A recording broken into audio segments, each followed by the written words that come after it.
So we've reached the top of the hour. Welcome to today's webinar, and we're going to be looking today at contact center transformation ideas. So just like to introduce you our two speakers. First, I'd like to introduce Maurice Pentle from the Customer Experience Foundation. Welcome, Maurice. Thank you, John T. It's a pleasure to be here.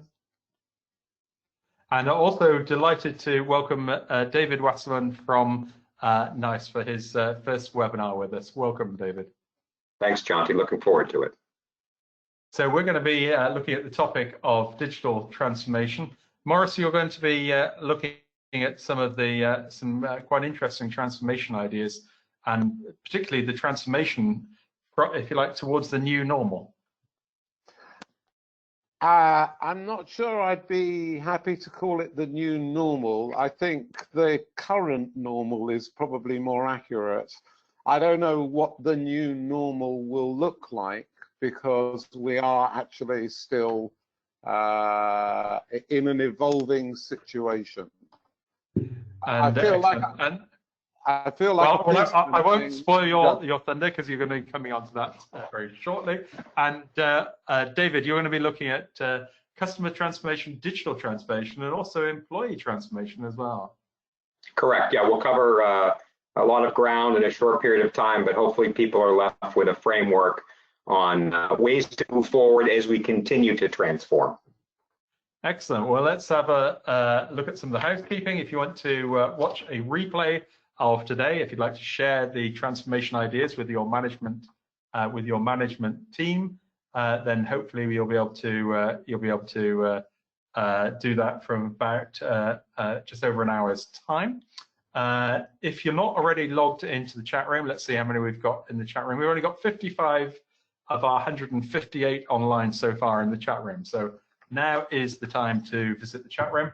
Very straightforward. If you want to type in callcenterhelper.com/chat, or if you just want a quick way of doing it, just type cch.chat into the little browser part of your browser there.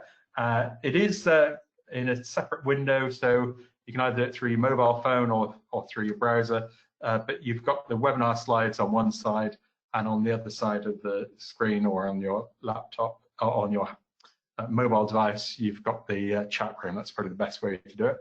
We do have a quiz, so you can join the quiz through the little buttons at the bottom of the chat room there. And if you want to download the webinar slides, there's a little link here to download the webinar slides once you're in the chat room. So here's the link, cch.chat. There is an added advantage. If you've got any tips or ideas for transformation, we will be awarding a prize for the best tip or the best transformation idea. So if you fancy it, here's a nice bottle of champagne we could send out, or we can send out a box of chocolates or an Amazon gift card. So if you want to use hashtag tip for a tip, hashtag question for a question. So yeah, I think quite a number of you now logged into the chat room. The address callcenterhelper.com/chat for that. So that's great. So we are going to jump across now to Maurice. And Maurice, if you'd like to share your ideas for transformation, would be great. Just like pop those up on the screen. So hopefully everyone can now see my beautifully sculpted front page that someone else did for me. I'm going to talk today about some of my observations based on a large number of conversations with agents, with team leaders and managers since the beginning of all of this. And I hope to pick out some strategy pieces, but also some practical tactics, and then hand it over to David, who's also, to some extent, talking on in the same area, but perhaps from a different perspective. So the first thing I do want to make a point of is were you ready on January the 25th? And I talk about January the 25th because that was the day that China shut down 60 million people. And in terms of talking about strategy, which is where I'm going to end up on January the 28th, I wrote a note to some of my biggest clients saying, are you aware that this has happened? And I think you ought to be looking at this. I hope to make the case at the end that we're not doing very well at strategy and perhaps give a couple of ideas. But in the first 8 weeks after that, what we wanted to know as consumers is, are you still there? Are you still open? Can I make contact with you? How well are you operating?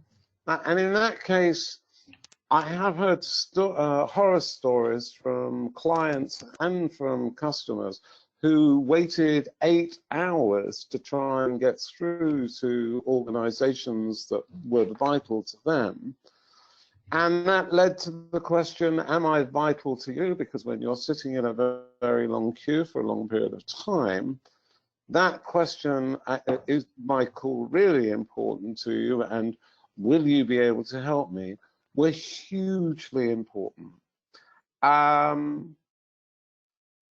During the second 8 weeks, and this is really when we started to close down the contact centers, the contact center industry did a remarkable job, ladies and gentlemen.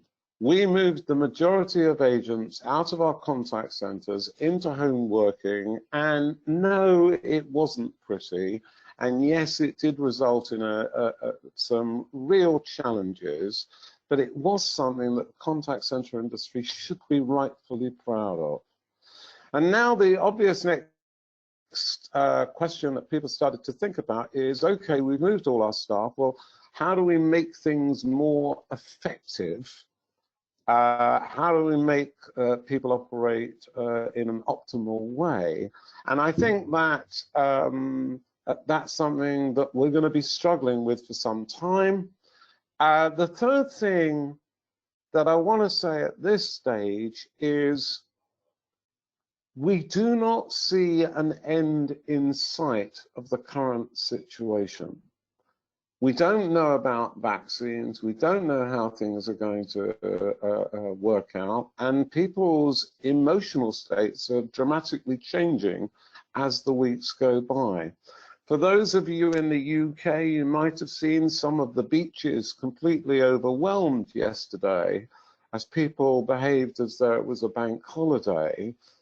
Of course, there are examples all over the world of people behaving in different ways now that we're facing this crisis. The final thing that I'd like to say before I move off this slide is something that to me is tremendously important. I've spoken to an awful lot of agents and an awful lot of managers over the last 8 weeks or so. It's part of my job. And when people clap on Thursday evenings, I don't think our contact center colleagues realize it's them that are being clapped as well. Now, I have said that to a few agents and they've welled up emotionally, but if I can give you one really useful tip to make your colleagues feel better right now, it is to remind them that this evening, all over the world, people will be clapping them as essential workers. Okay, so what I'm going to do is I'm really just going to talk quickly about 4 things. As John Tiz said, both David and I have some slides that really probably have a lot of ideas on that may be worth taking and thinking about, maybe sharing with other people, talking about.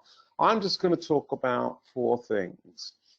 So the first thing is taking the technology off the table in terms of our agents. I'm going to talk about emotional support for agents and for customers. And I'm going to talk about setting new tactical goals and managing strategy.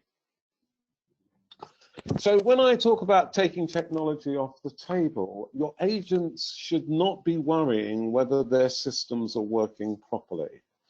And there are things like polling software, and I'm not going to get into the detail, into the weeds of this stuff, but there are things that can tell you everything from how things are performing on the customer's end through to how things are working on the agent side. And really getting that as a thing that you're not worried about as an agent would be a wonderful thing. The second thing is that in terms of the way in which you communicate internally, remember your agents are highly concerned, they're dealing with a highly concerned public, and it's worth reviewing all internal communications and all internal communication channels. And I will talk a bit more about that in a minute. Finally, the next thing is to review other channels and update them. So lots of people in smiley faces on your website may not necessarily be the best approach, and people in large groups of crowds indicates to me as a consumer that you really haven't updated your website to reflect the current situation. The next thing is look at your outbound communications, and if they're creating more inbound volume because you're sending out too many text messages, you're sending out too many automated emails, or you're doing a lot of outbound dialing that you can't manage, then switch that stuff off until you've got a chance to regain control and try and manage things. I've already spoken a little bit about spending a little more IT support time thinking about our colleagues as VIP customers, and then obviously there are questions about security. So at this stage, I'm going to pass it back to Jonty. As you can see, I have a clever little reminder here that we're now going to do a poll. Jonty, hopefully you're still there. Oh, you're on mute at the moment. Here we are. So here we are. So the poll is, what are you currently doing to engage advisors? Select all that apply. Are you providing emotional support to your advisors? Are you doing things like daily briefing calls? Are you changing metrics in your contact center, for instance, extending average handling time? Are you allowing time out due to personal circumstances, or are you being more flexible on your scheduling? So select all that apply to you on these. I think we've got most of you voted here. Just give you a couple of seconds else to vote as well. And I'll just share the results here. Sample size of 199. So Morris, looks like the winners are emotional support, 71% of people providing that to agents, and 71% flexible scheduling.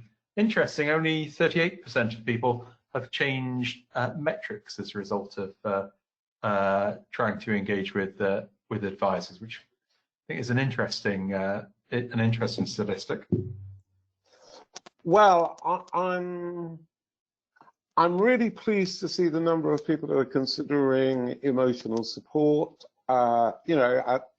We are a remarkable industry, and that is a logical thing. But I also feel that it would be worth talking a little bit more about metrics, and I'm going to come on to that in just a little bit, and maybe David will also speak to that towards the end as well. So let me talk about colleagues. Number one, yeah, life has changed and it will continue to do so. And therefore, what we're doing towards stress release, what we're doing towards emotional support time is a key area. So there are things that perhaps people haven't considered about mindfulness, just taking a couple of moments to do deep breathing exercises, reminding staff that when they help someone, it will make them feel better. Bringing back the fun is something that I would strongly recommend people to be thinking about as the weeks unfold. And I know that we can't have done all of this all in day one. I accept that this is all a work in process. But in terms of changing the way that we talk to our agents, which I think it is an important thing, I think that that's an area where we need to perhaps be a bit more mindful. We need to perhaps be thinking a little more about the emotional level of support that we've got to give people. And that's something I think that we can continue to improve, because circumstances are still very much in a state of change. So I mentioned fun. I want to be clear, spirit and banter. I know a number of organizations that I've spoken to have already set up little team Zoom rooms or Google Hangouts where team members can almost behave as they did when they were sitting around each other. And ideas like that that come from within your organization are going to make a big difference, I think, to agent burnout and to how they're doing.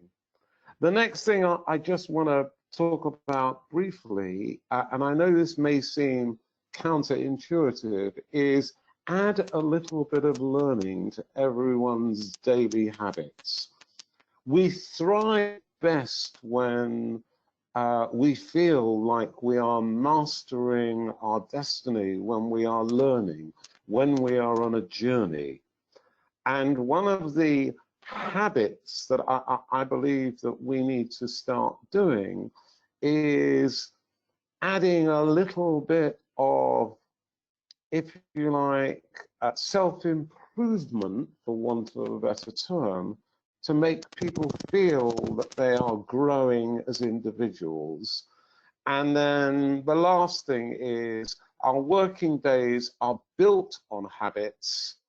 Let's review those habits and let's build smarter ones in order to make our agents feel stronger and more connected to our organization. As a front line, they're by no means having an easy time.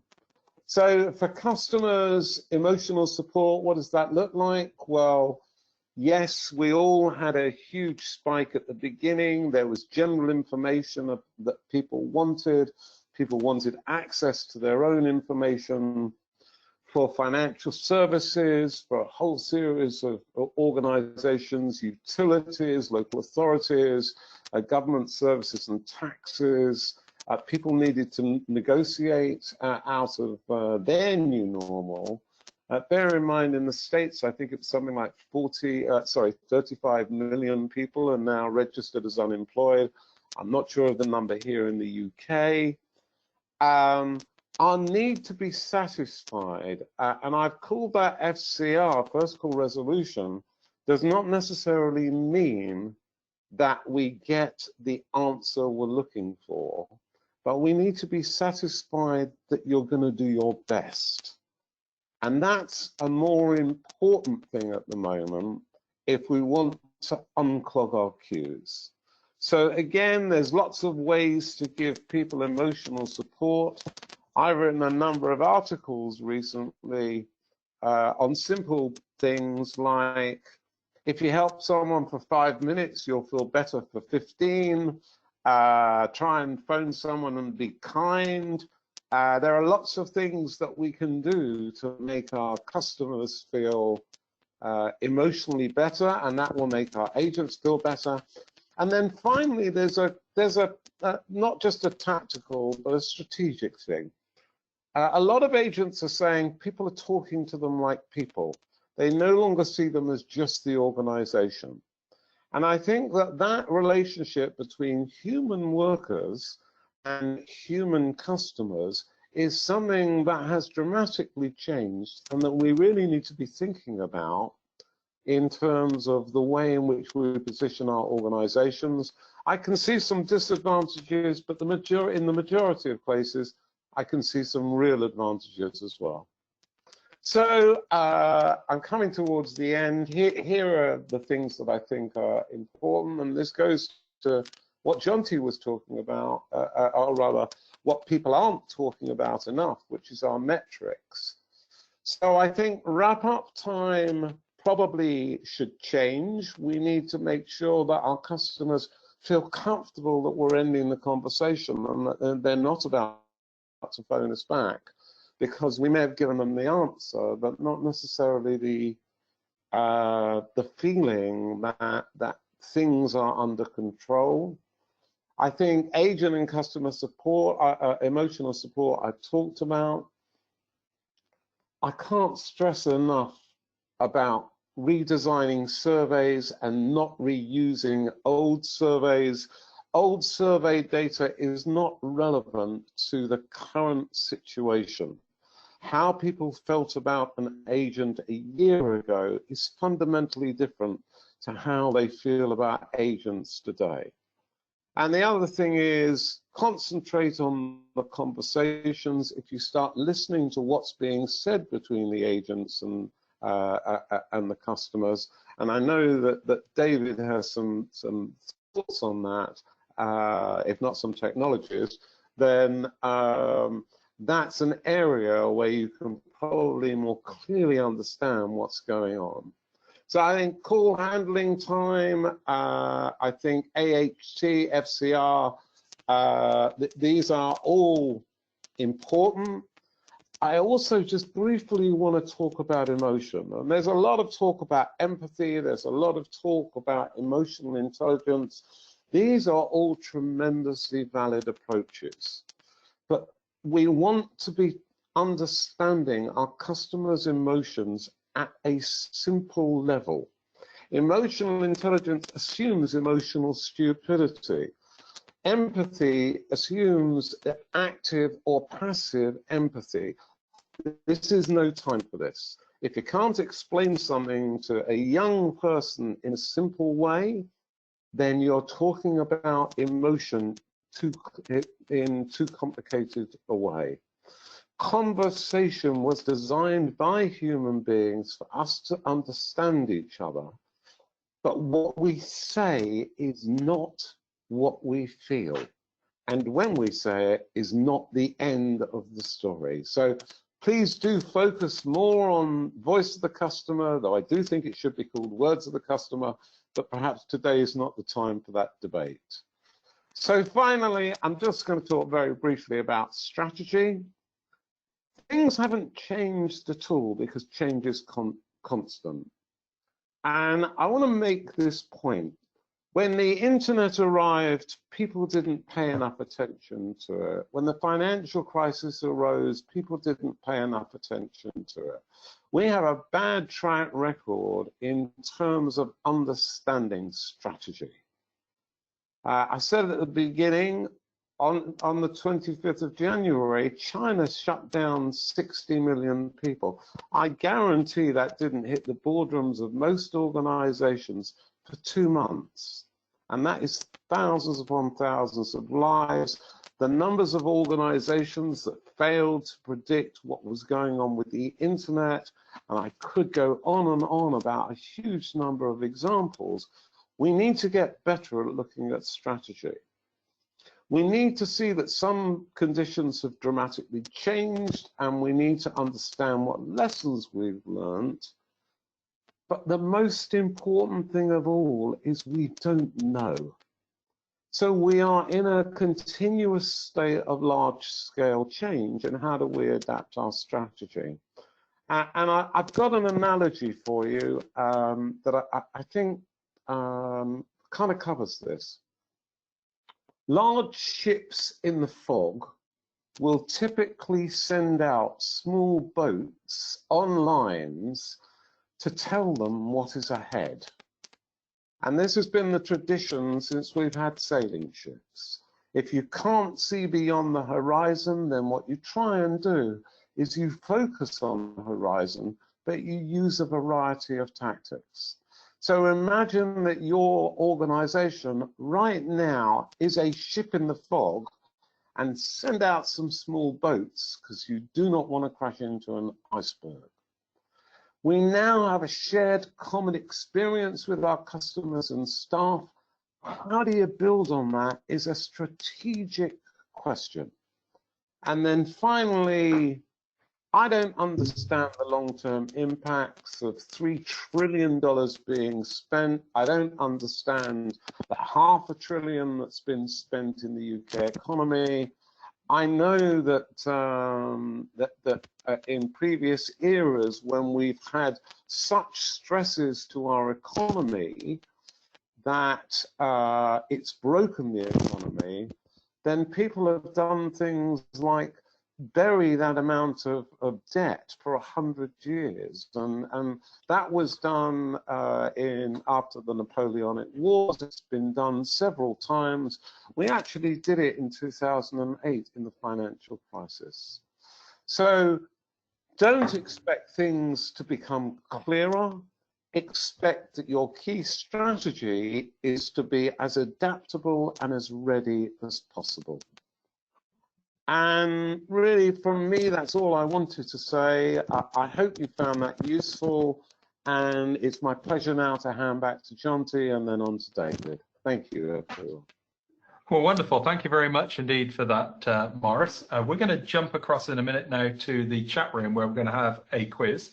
If you'd like to take part in the quiz, then it's very straightforward. On your phone or on your PC, just type in the link, callcenterhelper.com/chat, or just type in CCH chat.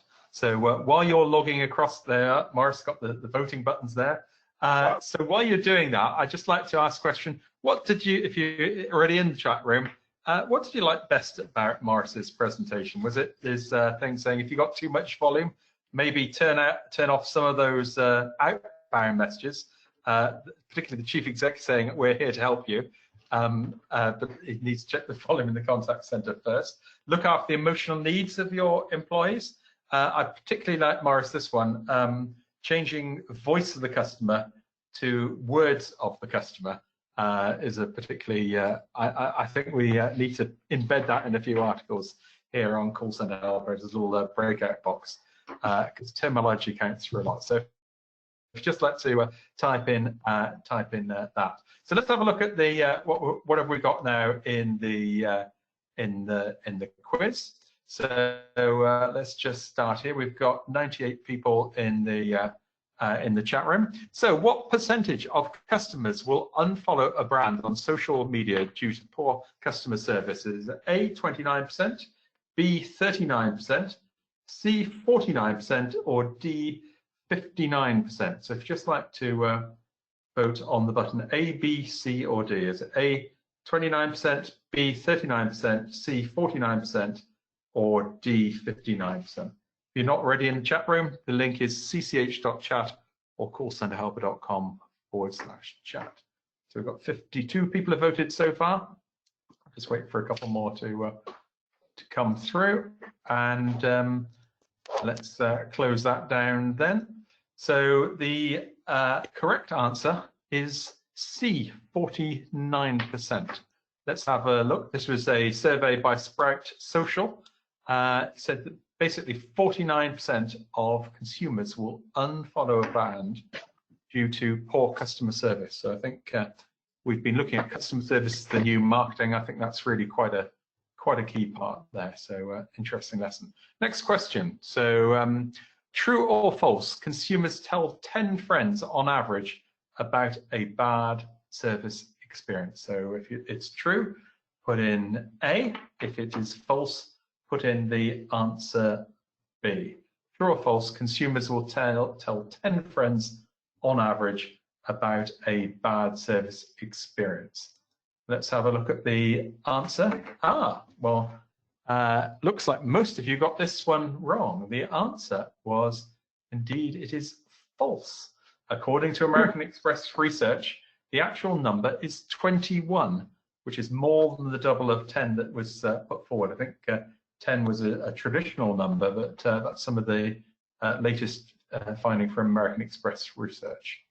So let's have a look now. Which of the following innovations has been implemented by the most number of contact centers? Is it A, process automation? Is it B, virtual assistants? Is it speech analytics? Is it voice biometrics? So A for process automation, B for virtual assistants, C for speech analytics, or D for voice biometrics. Which of the following has been implemented by the largest number of contact centers? And let's have a look at the answers.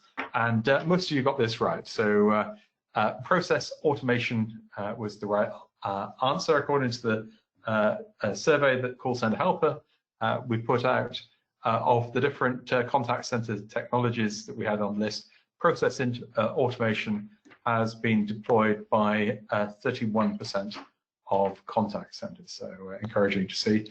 Speech analytics is growing, is in about 16% of contact centers currently, which is the next one there.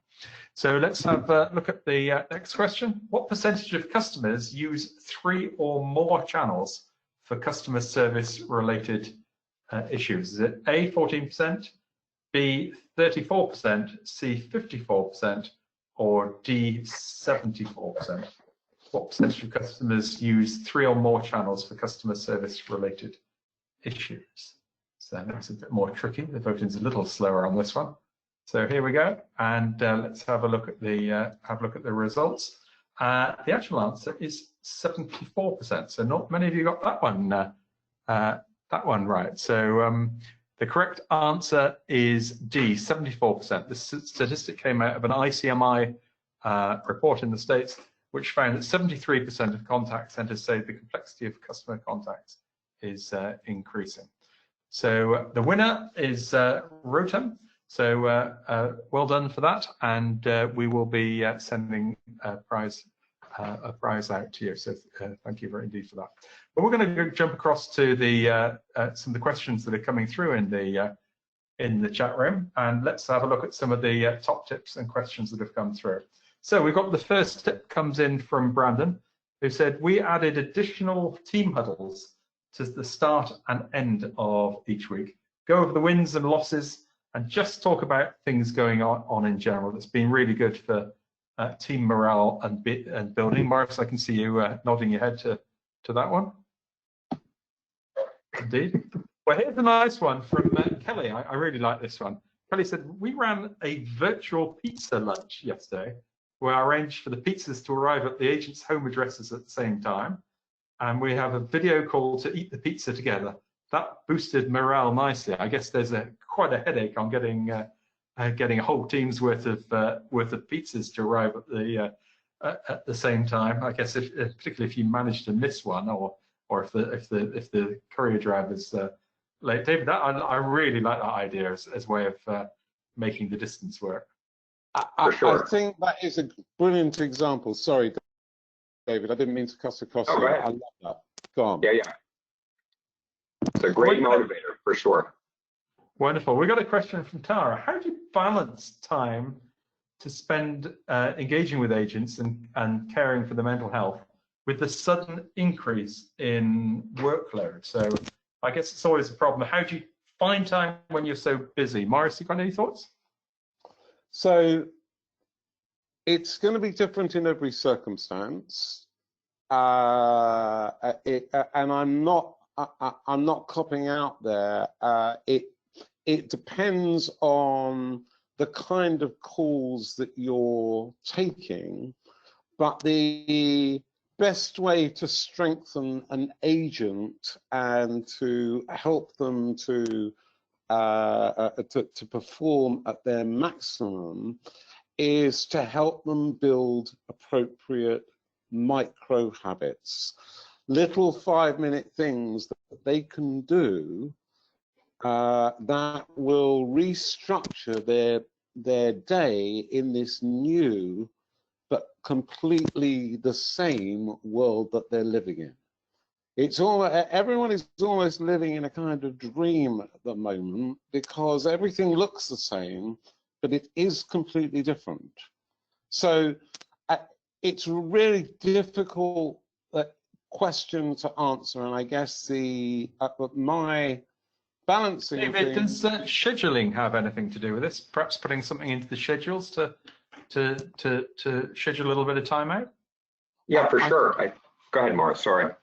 No, all I was going to say is I think that, David, I know you don't want to talk about tools, but I think that some of the things that you guys do actually can help you detect emotional stress issues. And I think that, you know, it's about intervention at the right time, but also it is about experimenting. And obviously, not all of us deal with stress as well as others. And so, you know, it's a bit of a movable feast. Yeah. And we've had a tip in from Nick who says, I'm actually running guided mindfulness sessions for my teams to support them. I've done everything in the poll. The most important was revising KPIs after receiving a 60 to 100% increase in contacts during the epidemic. I think that's quite interesting. I guess, I mean, in some ways, if the increase is that high, you're going to have long call queues. So actually taking 5 minutes out in the grand scheme of things to have a quick coaching session isn't necessarily going to make that big difference between whether someone's going to wait for an hour and 5 minutes or an hour and 10 minutes. You know, that waiting time is going to be considerable. David? You know, Jonty, I think it's kind of parallel to doing 5 minutes of stretching before you do your exercise. It makes for a much better session, for sure. It's proven. Wonderful. So let's have a look at a tip in from Nicholas, who said, incorporate a team goal and fun goal for the day in our Scrum, the daily meeting, and adding themes to those meetings to incorporate buy-in from all members. I think certainly as you get more virtual, you need to add more time, if you like, for frivolous stuff, which perhaps you can't do, you know, when you bump into someone at the water cooler, because there's no sort of, if you like, virtual water cooler to go to. Loads and loads of comments here. Lots of extra focus, coaching, support for your team leaders at the moment. They are the key to engaged agents, and they're probably new to optimizing the performance of the team remotely. I think it's going to be a real challenge for team leaders as we go through. And Anuj has said we're doing an activity for encouraging team members. Daily, we're putting their names in an internal Slack, image, hobby, and personal experience. They feel really proud of the same as their name is published in the company's Slack. So that's an interesting use of the technology, David, and Slack has certainly been something that's really come up in the last in the last 6 months.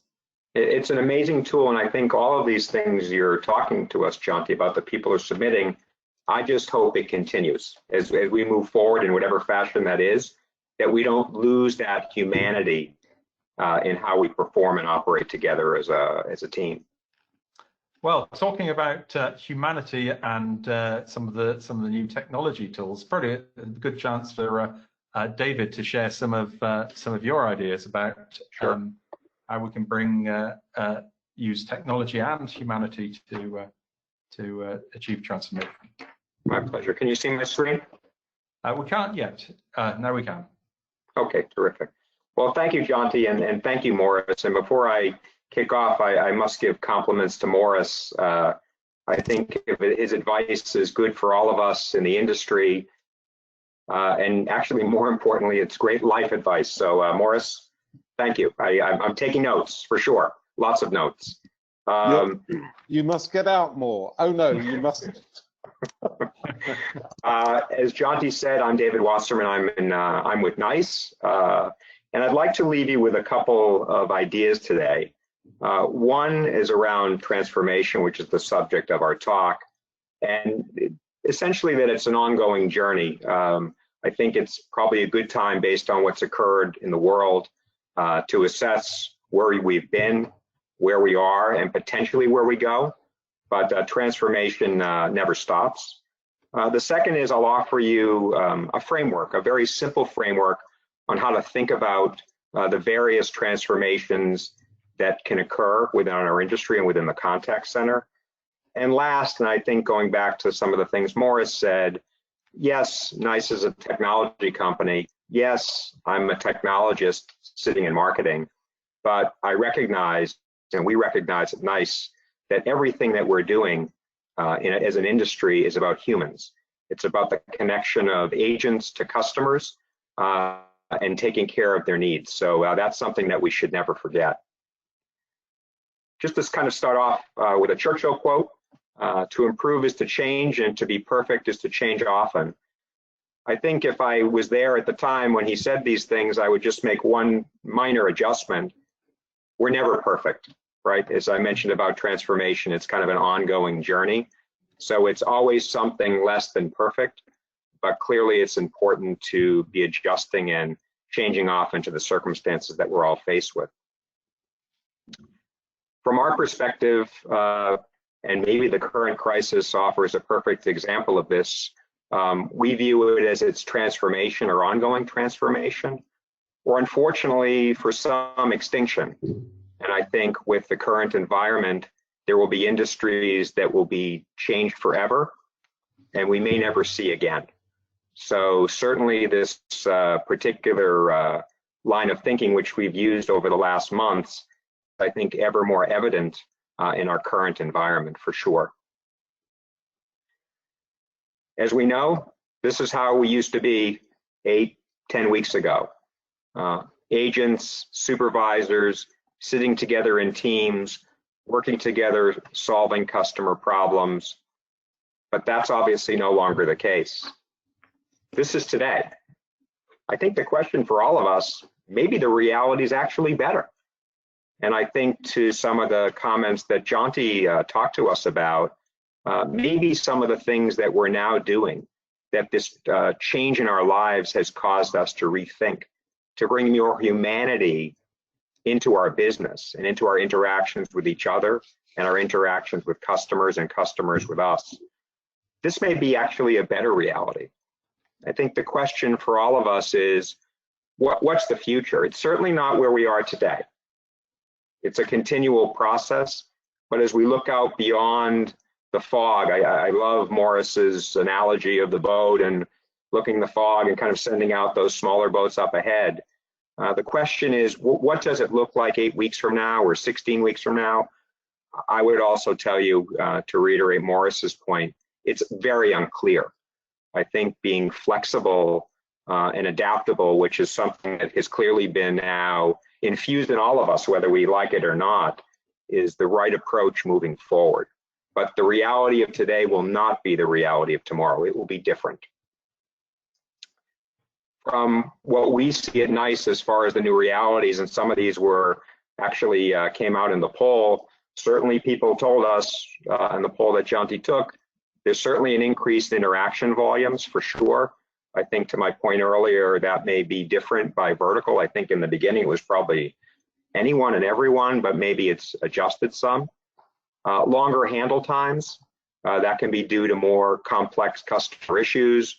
It could be due to agent stress. But in the end, I think that the call lengths are most likely longer. Customers, we say demanding, but I want to say it's just really complex and really emotional, right? So you've got the emotion of the customer and what they're trying to get done. And by the way, in the back of their mind isn't just what they have to get done with the agent, it's everything around them. It may be being in some type of quarantine. It may be dealing with children at home. It may be dealing with their own jobs and financial issues. But people are coming into these interactions with agents in a way that we've probably never experienced before. I know we've never experienced before. So it's demanding, it's complex, it's emotional. From an organization and an industry perspective, we're obviously in a position to have to now manage a work from home workforce. Some of that I think has been done in the past, but for many organizations, that's not the case. So from an agent perspective, that obviously brings on additional stresses that get into the customer conversation. And then really maintaining this workforce from a technology and security perspective, which what I'm going to spend a few minutes on today to try to give you a framework on how to think about that. I think based on organizations' individual circumstances and readiness, that varied. I think some performed very well and some didn't perform at all. I think that there's certain organizations that are still trying to figure out how do I take a customer call. I go back to Morris's timeline. I think there are still people trying to figure out how do I take a call. Maybe I just have to send an email back saying I'll call you when I can. But this is a very important thing to be thinking about. So Jonty, I think we'll move to the quiz. Indeed. Well, we've got a question, which is, which of these of the 5 challenges is your top challenge of the 5? You can only pick one that your contact center is facing currently. Is it increased interaction volumes? Is it longer handle times? Is it demanding customer needs? Is it managing a work from home workforce? Is it maintaining work from home technology? So which of these challenges would you say is the biggest one that you're currently facing? So it'd be quite fascinating to see which, you can only vote for one, which of these 5 would you say is probably the most important for you currently? I think we've got most people voted here. I just share the results up the screen. Sample size 178 on this poll. It looks like working from home, David, is the biggest challenge right now. Okay. Not necessarily so much managing the workforce, though that's a significant over a quarter of the audience, that's their biggest problem, or about a quarter of the audience. But by far, it's actually maintaining the work from home technology and security is the big issue that people are facing there. So certainly. So my subject is very pertinent, which is great. I think it is. I think it is indeed. So. Let's I go also back think if you put those 2 numbers together at the bottom, John, to what you've got is 50% more, about more than 50% of the challenge. Working from home and the security and those pieces together were more than half. 57% indeed. Yeah. David. Okay. So to talk about this framework. It's very simple, and I'm going to go through some details, but essentially it's got 5 parts. One is around a digital transformation. The second is around a customer experience transformation. The third is around workforce. The bottom 2 are really, I'll call it the platform that it rides on, analytics, AI, and automation. And then last, from a cloud perspective, this is where we think that folks need to be. If about digital transformation, there's really 3 key pieces that we think are critical. The first, and it came out actually in one of the polls, I think Jonty said people were using 7 channels. So certainly delivering service on multiple channels is critical to succeeding in the environment we're in and the environment we're moving forward in. That's a complete digital messaging platform.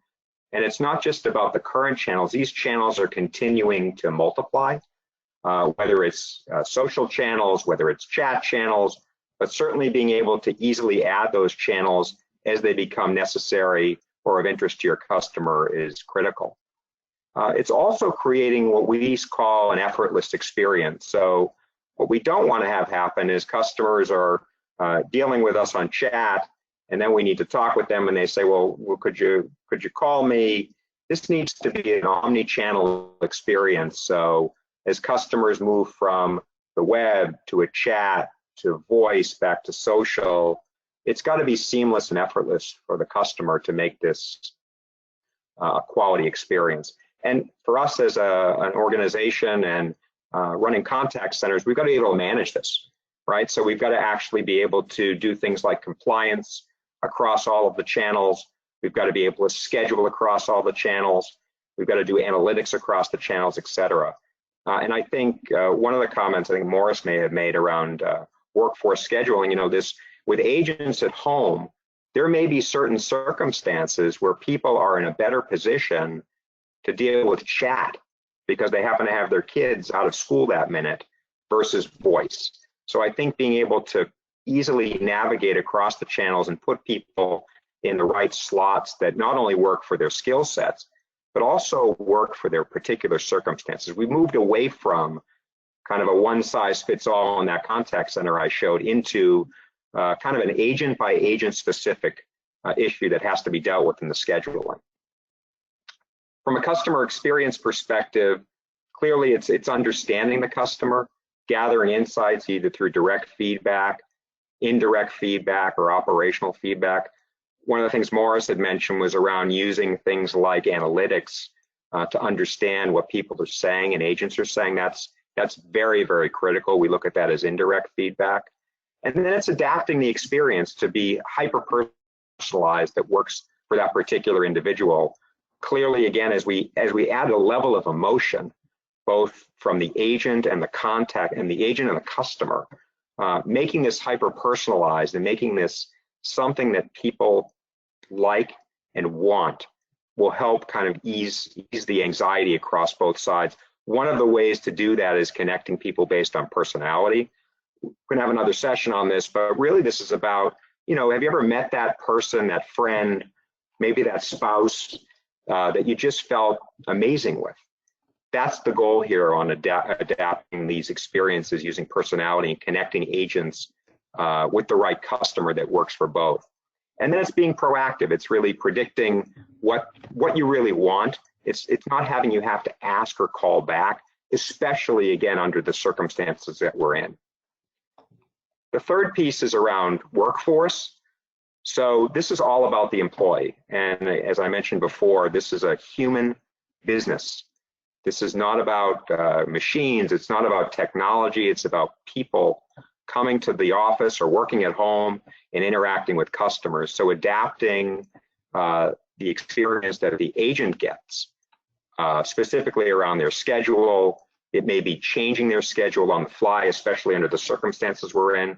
This is very critical to engaging agents and having them be motivated. Things like gamification, I think one of the polls mentioned that, very, very important to be engaging people with personalized goals and gamification. If you think about it, now all the agents that moved home, you know, have my goals changed? I can't have my team huddle anymore. Clearly having 2 huddles a day, if you can do that, that's terrific, but I'm not sure everyone's really doing that. So now people are basically at home. They're not really sure what's the organization's goals, what's my goals. So leveraging technology to personalize those goals and shift those goals as the business needs change is critical. And the last piece is, you know, managing what we call a complex workforce. This is really leveraging things like AI to do the scheduling.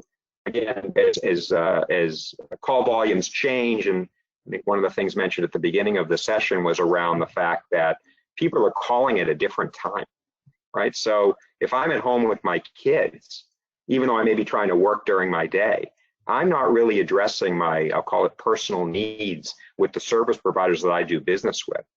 So I'm now calling between 6 and 10 at night, where previously I called at 10 a.m.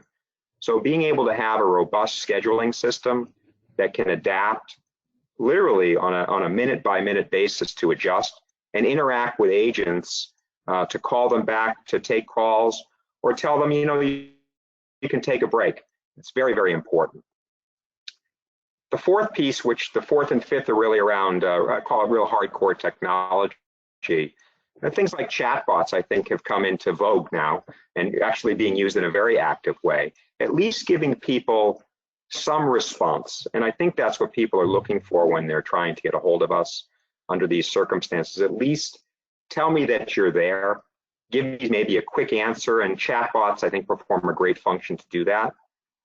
It's creating smarter internal processes and predicting and using predictive analytics to understand, as I mentioned before, what customers are saying.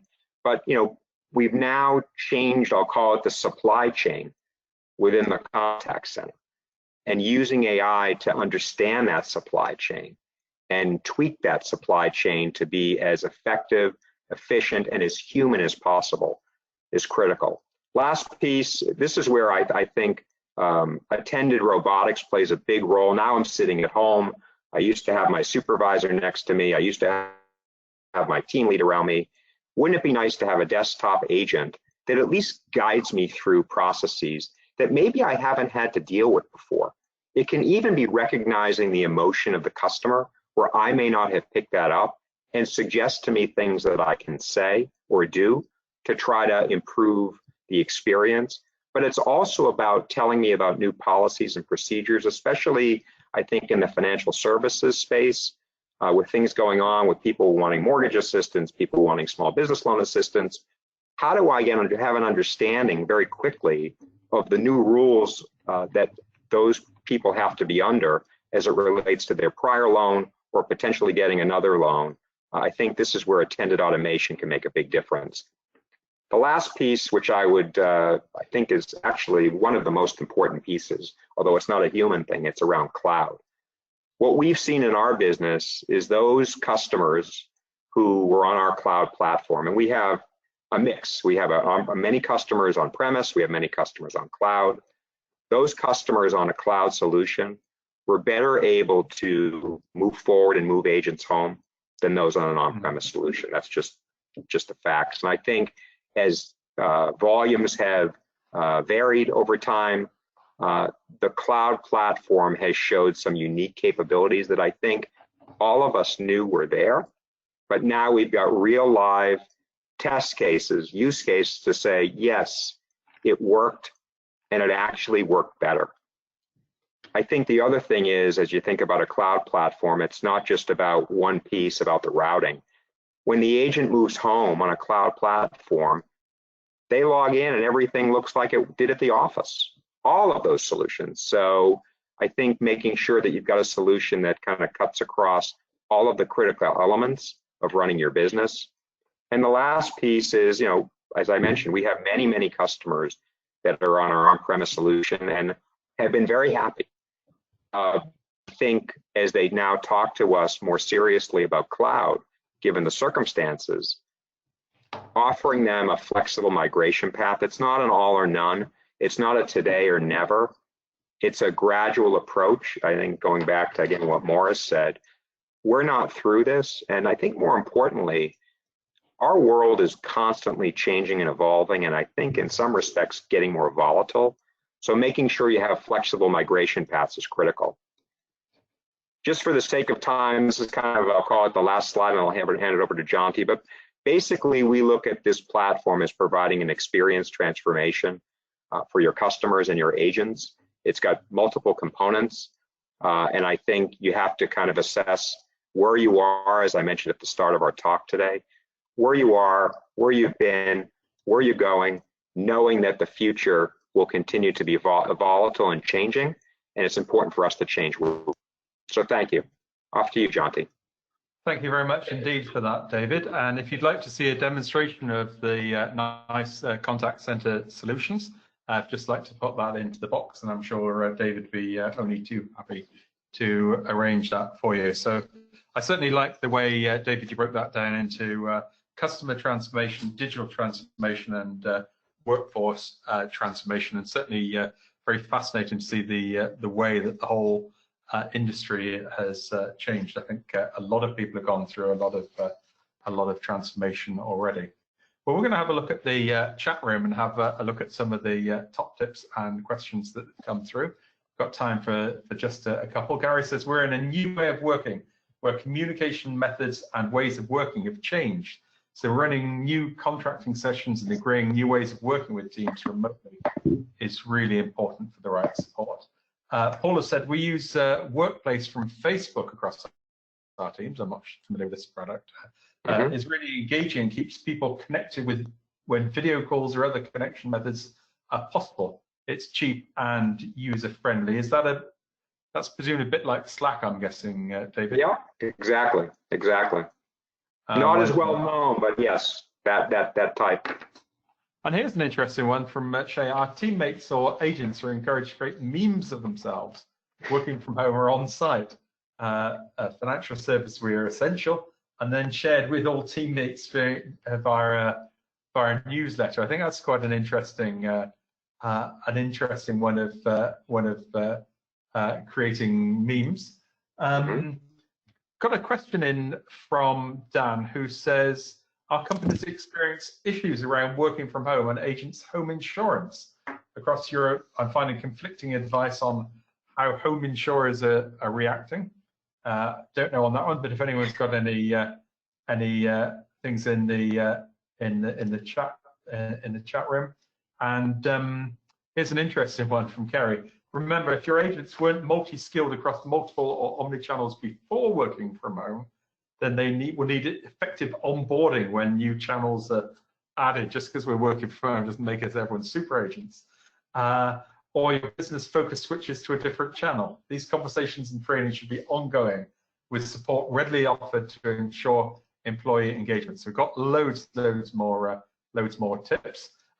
We've reached the top of the hour. So in one or two words, what did you like best about today's webinar? If you'd just like to put that into the box. And the winning tip is, Daniel said, I guess tying into Morris' thing about metrics, we just dismiss team and individual metrics to reduce anxiety in our agents.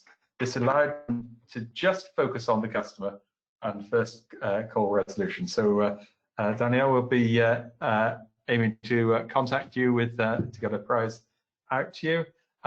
When you leave the webinar, if you'd like to fill in our post-webinar survey, it's only 4 questions long. The replay will be available in about an hour's time. And just like to say thank you very much to our 2 speakers for their excellent transformation ideas. Thank you very much, Morris Pentle from the Customer Experience Foundation. Thank you, Morris. It's been an absolute pleasure, Jonty. And stay safe, everybody. Wonderful. And thank you, David Wasserman, for joining us from NICE. Thank you very much, David. Thanks, Jonty. It was a pleasure. And thanks, everyone. We're back next week looking at secrets of workforce management. Until then, stay safe and hope you enjoy your thinking through of how you're going to transform your contact center. Thank you, then. Bye-bye. Bye-bye.